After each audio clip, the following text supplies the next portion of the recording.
Back in UK next morning, we collected some food and we came to collect some blankets. We also had some helping hands. After loading the blankets, we met the owner of the warehouse. Assalamu alaikum. Hey, brother Amin, mashallah, he's the one who's donating on the jackets to us, mashallah. Well, I reward him. There's the pretty face behind all that work. No, I think it's for Allah, for the sake of Allah, for the brothers and the sisters. They're going to be supporting Bashi team all the time. Yeah, and everybody should be getting involved. And then we headed back to Dover for the next trip to Dunkirk. Back in Dunkirk, we had met Dr. Hadia from UK Bradford, and she had promised us that she's going to take us to the next camp, the jungle. So the caravan followed her car.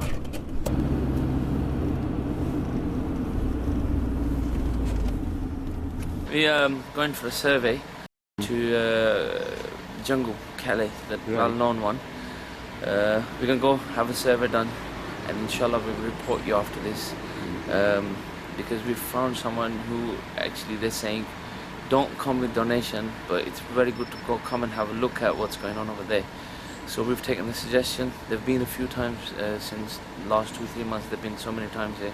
So their suggestion is don't take any aid over there, but come with us and we'll show you what's happening over there from their knowledge, and then we do our own survey. So this is going to be a survey trip. We're leaving our vans here in Dunkirk. We're going to the jungle in Calais, and then we're coming back and we're going to finish off what we started over here the last 2 days. And you've seen all the stuff that we've brought from England back to here, and then we're going to carry on from there, inshallah. It was a huge sight. We also spotted some military vehicles when we were entering the jungle.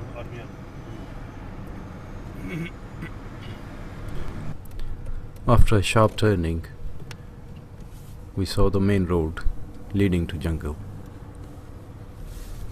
We could see the cars with UK number plates parked outside. These were volunteers who had come to help.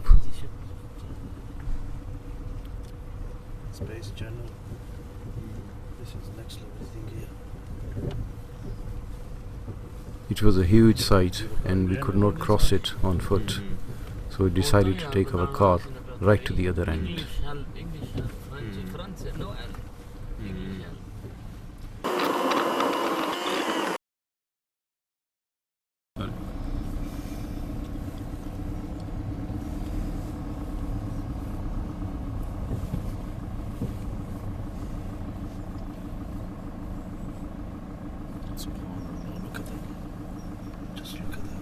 While driving at the top end of the camp, we came across a few people who waved at us like they were trying to stop us from videoing.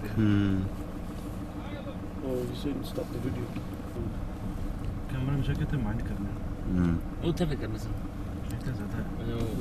All of them are pointing at the... Reaching the bottom end took us about 3 minutes. The first thing we saw in the camp was a first aid cabin which was fit by Dr. Hadia. She briefed us about the vicinity and the location of different nationalities' camps.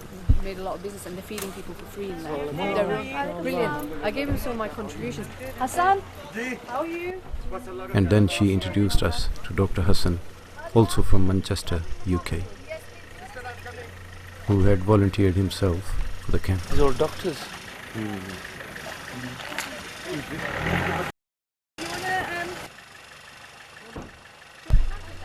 While Dr. Hassan was busy in managing things, we tried to familiarize ourselves with the surroundings.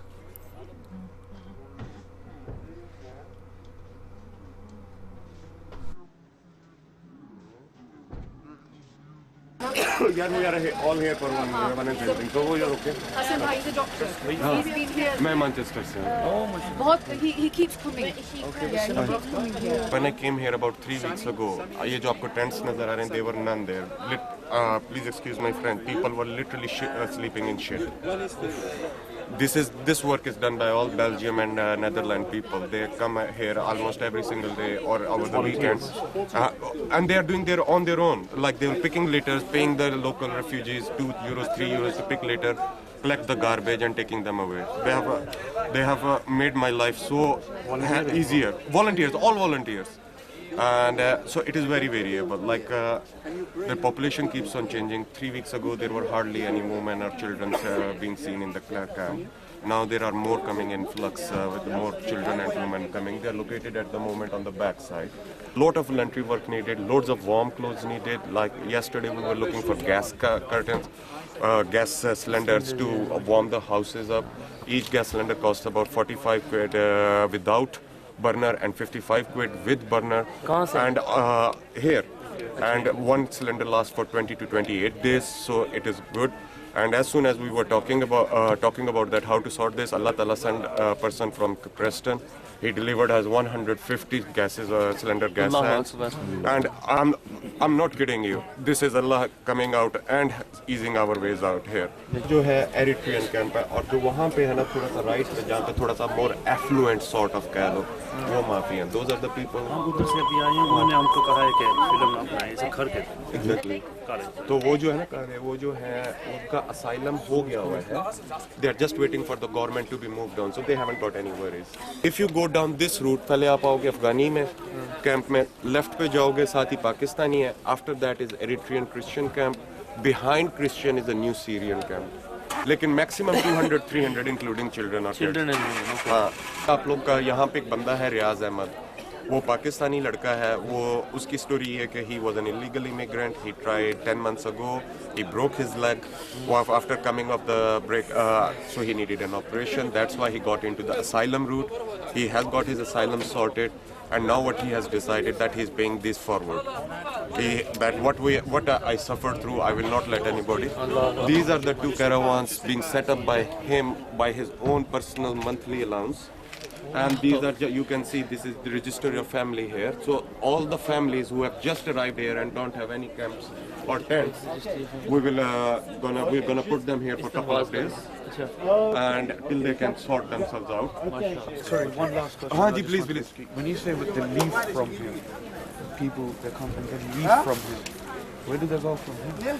Good question. Nobody knows. Do they go? Do they make it to England? Most of them? Or? Some of them make it to England, like this Eid ul-Zaha. Yeah. Eid ul-Zaha pe French police tried to give them a little bit of Eid. So it's like there were 6 people who they just said, okay, this is your Eid, go to England. So they just let them on the ship. So there are similar people, and like that that Kuwaiti guy, he's stuck here for 3 years. So there is another guy who was here for about 10 months, and then after 10 months he said this is not worth it, so he has gone to Denmark. So majority you saying they don't make it to England, they do go there. It is much easier to go to England than to get registered here, and to get to England is not easy. It's not easy. So basically these are people, they're just transiting. This is a better word. Come by sunset and you will see so many vacant stares and blank faces. But they haven't got anywhere to go. After talking to Dr. Hassan, we learnt about 2 new things: a mafia and people trying to cross a tunnel. So we decided to investigate. Three men.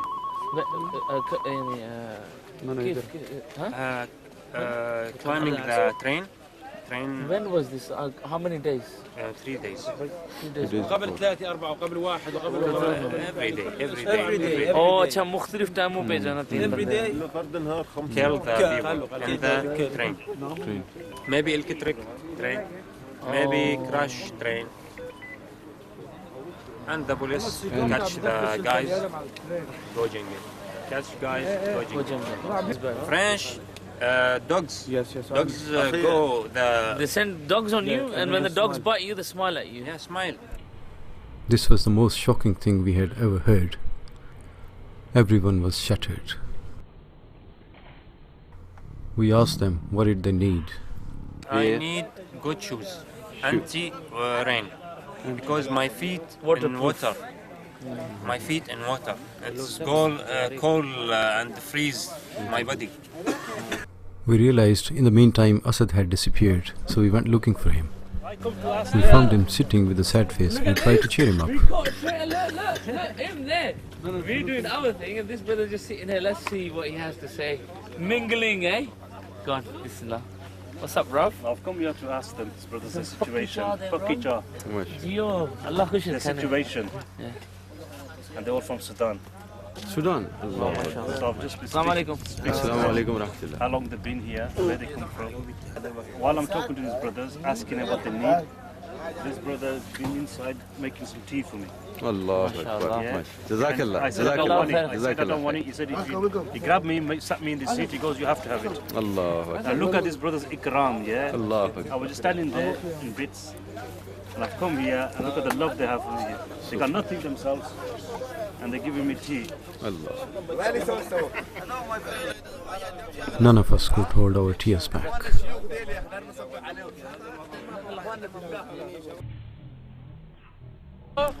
On the wall of the same tent, we found a letter written by a student from Stratford, Manchester, to the refugees and wishing them well.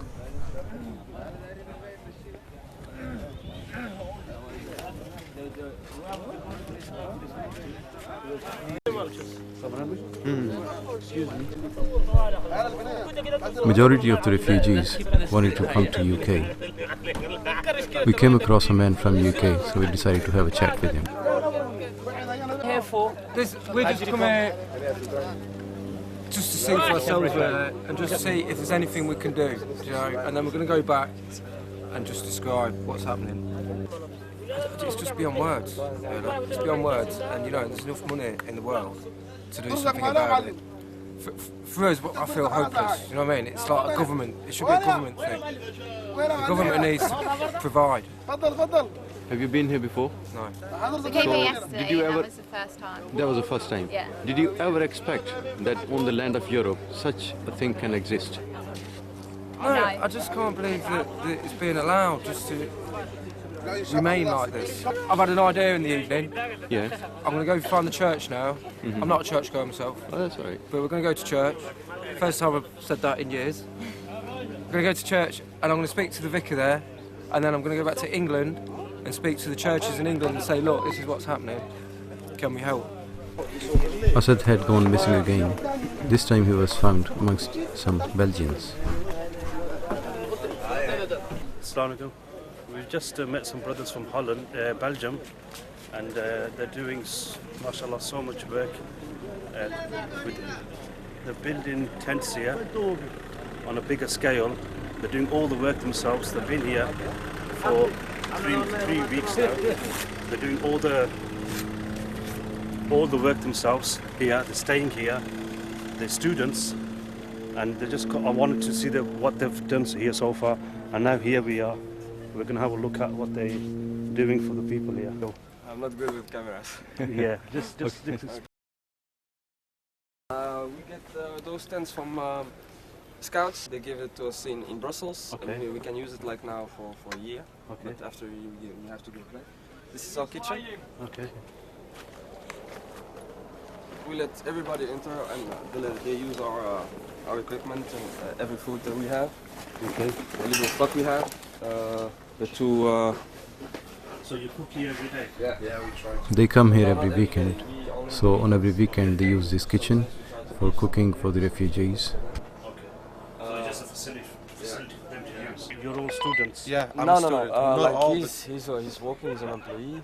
So you all feasible? yeah, we're not like Yeah. businessmen. This week we had some donations and we built this. We bought this generator. Mashallah.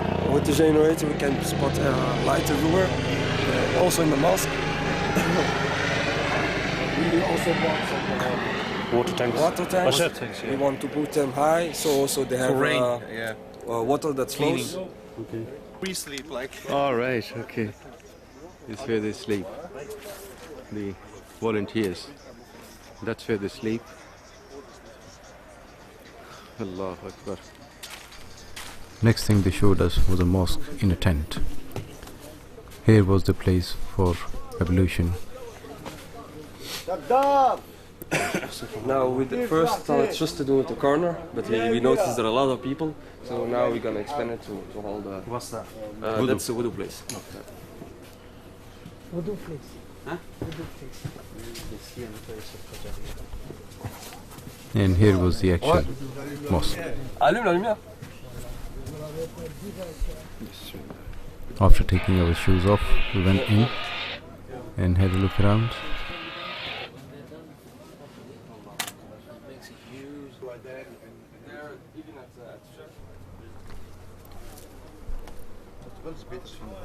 Amazingly, all this work was done in the muddy area. It was not plain. It was mud, up the hill, down the hill, tents, many obstacles. Yet they were able to accomplish the task. Then they showed us the place they had built for the new arrivals previously. It had been burnt. They built this 2 weeks ago. Somebody lit a candle and he all got burnt. So these brothers are rebuilt here again. It's made with wood. So and mostly there are like three or four people sleeping. 3 or 4 people. But this one was specially made for the new arrivals. Yeah, so it's warmer. Yeah. We could see the tents of all sizes, big, small, high, low, different colors. Yeah. Because first they had this kitchen for everybody. Now we're trying to dispatch everything there. Some people want to eat. We have to disturb them to say, hey, can we use... So how many people do these brothers provide for them? Like now they're like 150 at once. This was the washing up area and stock for cooking. We asked them, how did they come to know about this place? We didn't know about this. Yeah. Nobody showed it on TV or something. We just heard it through internet, and it was an English association. We saw it and we said, okay, let's go there. After this, we decided to take a stroll in the main market, which was dividing the camps on the both sides.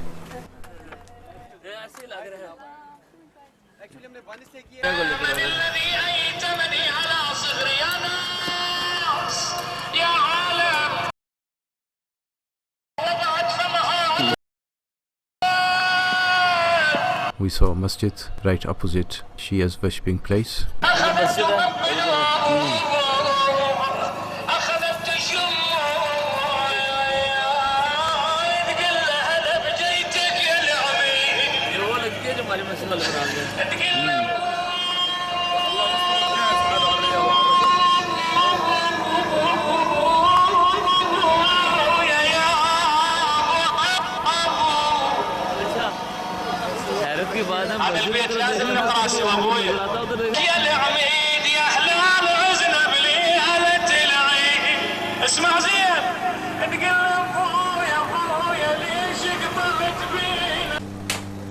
There were new shops being built. Sit down.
Near the end of the journey, we found out the guy Dr. Hassan had told us about, Muhammad Riaz.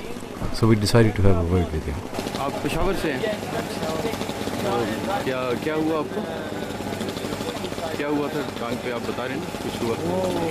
वो गाड़ी में try करना है ना, वो तो बात नहीं है, गार का लगाया था ना, वो बड़ा ट्रेन है, वो पेन दिया ना, वो 2 महीने 3 महीने को हॉस्पिटल में सोया।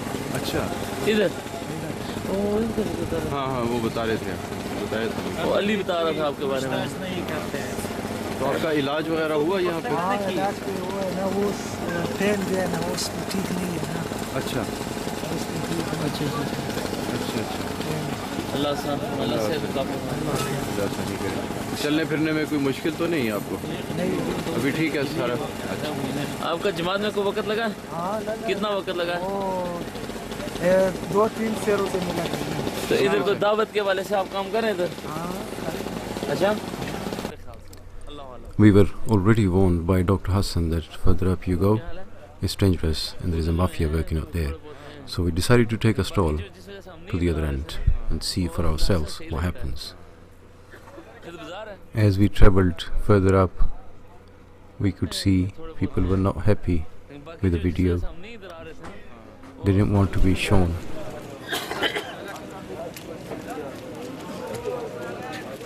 Some were hiding their faces and some were just looking disturbingly. And then people started telling us to stop the video, softly but aggressively. They said, if you want to make the video, go to the other end. So we had to put the cameras down. When we reached the top end, we saw that Abu Bakr had gone missing. But soon he came back with the breaking news. Packet of weed, a small one, for €5. And I think obviously it's going to be half an ounce, isn't it? The small coke for €40. Just a restaurant round the corner.